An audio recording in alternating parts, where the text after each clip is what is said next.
Hey guys, it's Kel, and I just wanted to make a little cover tutorial video today because I get lots of questions about how I make my covers and what programs I use and where I get my fonts and just basically anything you could ask me about covers, I get asked. So yeah, it's either that or people asking me to make them covers, which I don't do, so don't ask me. But yeah, I thought I would put all my little tips, I guess, in one video just so it's easy. And yeah, so you can actually see for yourself how it's done, because it's always easier to see it visually rather than read it. I'm saying this as an author who writes books where you can't. Anyway, this is what happens when I don't have a script. So, first things first, for making a cover is you need to find an image that'll work for your cover. I find like all of my pictures on Pinterest. It's a wonderful website that has lots of beautiful high quality images that are perfect for covers. I'm sure We Heart It is a great website as well. I've found images on Tumblr in the past, even Google Images I've used, but primarily these days I use Pinterest. So I'm just gonna look up couple photography and just check out the images that come up and yeah, just see what I can find. Yeah, you don't have to have like really complicated search terms, just look for what you want in simple terms. Like I've typed in things like brown hair girl photography, and the nice thing about Pinterest is that they have a related pins feature, so if I like this photo but I'm not like 100% sold, I just want something like it, then it'll show me a bunch of related pins that I could use instead. So there's lots of visually similar pins and images with similar subject matter, so you can find the one that you want. So I found this one here under related pins, and I think it could work for a cover. I try and look for pictures with some negative space at the top so that I can make an expansion, because most of the time the pictures that I find aren't really the right proportions for a cover, or like, yeah, there's just like, I would like to have more space at the top to put on the title. So yeah, I look for photos with some negative space so that I can expand them, and I will show you how to do an expansion the way I do it anyway. Okay, so I actually lied about the image that I saved before. I picked a different one, but it's from the same photo shoot and it's the same couple, I'm quite sure. So yeah, it doesn't make that much of a difference, but I picked one that looks a little bit more like a cover for me. But anyway, this is another website that I use for making covers. This is just a really short, simple step that I do if I want to expand the image, like I mentioned before. So if you're not doing an expansion, obviously you don't need to do this, but yes, I use this website called iPiccy, and that's IPICCY. And all I do here is put the image onto a white background so that I can expand it later. And to get a white background, I just Googled like large plain white background, and yeah, I just rotated it so it was vertical. Once you've uploaded your white background, you just need to click on the layers tab here and then add image, and I've already uploaded it, so it's here, and I'll just drag it onto here, and I'll just kind of adjust it so that it works a bit better. I usually just do something like that, because basically I'm just gonna make this go up higher so that there's more room for the title. Yeah, and that's really all this step is. You just click the little check mark and then save your photo.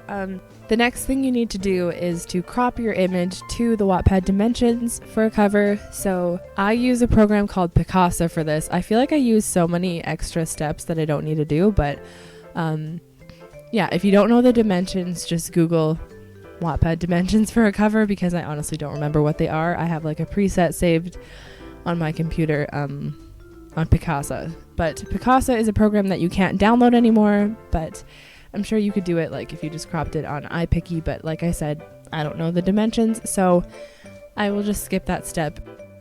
Alright, so probably the main thing that I get asked about is fonts. Fonts are obviously an important part of covers. They say the title, and that's important. Yeah, so I download all of my fonts from dafont.com, as you can see here. I have been downloading fonts for years, so I've got a big collection on my computer. And yeah, people always ask for what specific fonts I use for specific covers, and yeah, I get them all from here. It's a really easy website to use. They have a little explanation of how to install a font.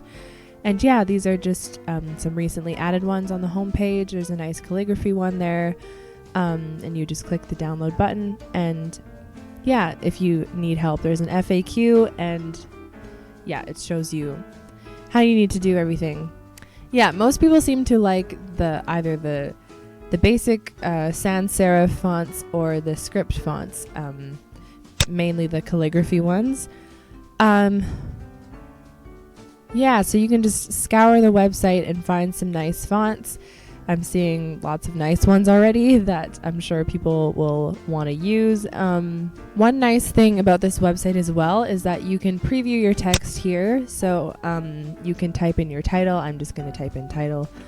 And it'll show you your title in the font so that you can kind of get a better idea of what will look nice on your cover. So yes, this is where I get all of my fonts, and yeah, it's dafont.com.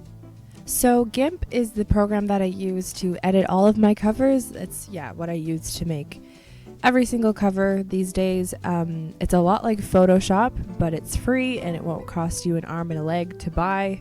Yeah, it's free to download, it's safe. If you Google GIMP, this will be the first thing that pops up. Yeah, you'll just have to click on the download button here. I obviously have it already, so I don't have to download it, but yes, this is the program that I'm going to be using. I use it to do expansions and to do gradient text, and I will show you how to do both of those things because those are the main things that people want to know. So yeah, just keep watching to see how to do that. Alright, so we are here in GIMP with our cropped image. Yeah, I cropped it to the Wattpad dimensions and I centered it a bit more. Yeah, so now I'm going to show you how to do an expansion. GIMP is a bit of a tricky program to get the hang of at first, but yeah, once you get going, it's not that hard. And if you're struggling with opening your image, you just go to File and then Open and then locate wherever you saved it. So you just need to click on the clone stamp tool here. This is what we're going to use to expand this gray area here and just make it fill up the white space. Yes, so just click on the clone tool. It's already got my options here. So you can change the size of your brush for depending on how big you want the duplicated spot to be, because all this is going to do is this is going to take a section of this and just let you paste it wherever you want, pretty much. Yeah, so depending on your image, you're going to want a different brush size. I'm going to pick a fairly large one because this image it has a lot of negative space, so it'll be really easy to work with. But yeah, I'm just going to pick one that's like about that size and just press Control and select that section. You just press Control and click, and then yeah, you can just start filling in the background. So be careful when you're doing this because as you can see, it drags along. So if you've got something that you don't want copied, then yeah, obviously don't drag it there. So yeah, you can just fill in the space, and I'm just gonna fill up the white space at the top.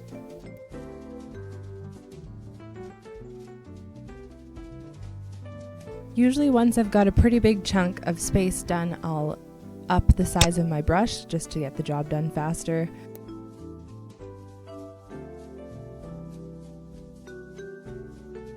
And yeah, it's done. So that's how you do an expansion. It's really not that hard. And it makes cover making a lot easier because you can work with a wider variety of images.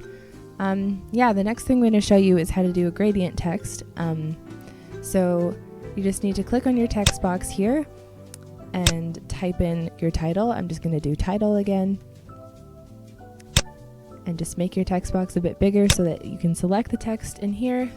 And I'm going to use a font that I get asked about a lot, and that one is called Picasa script. And just change the size. If you don't know what gradient text is, it just means that the color fades from one shade to another shade throughout the text. So I use this feature on my covers often, and if you follow Unsinkable Ships, I've made a few of her covers, and yeah, all of those have the gradient text. I'm actually just going to make it a little bit bigger just so it's easy to see. Okay, so to do a gradient, you just need to make sure you've got this layer selected, and then you go on layer and then pick new layer, and then you select this and you right click alpha to selection, and then you click on the gradient tool here. And when choosing the shade of your gradient, you just need to pick one color, and yeah, just do 2 different shades going from dark to light or light to dark. Up to you. I just do usually a gray to a lighter gray. And this is how you pick your colors. And then you just drag it across. And that is how you do gradient text. And yeah, you can use this to move the title around wherever you want it to be. Okay, and another thing you can do is rotate the text to make a more interesting title. This is the rotate tool here, and then you just need to go like this and rotate it. And yeah, then you can just once again move it to wherever you want it to be. And yeah, that's pretty much everything that I do for making a cover.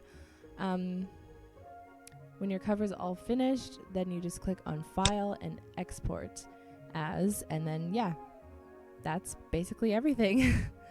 So I hope you guys enjoyed this tutorial and that it helps you, and if you have any questions, feel free to leave them in the comments or message me, but I really hope that this answers most of your questions. Yeah, anyway, thank you so much for watching, and I hope you enjoyed.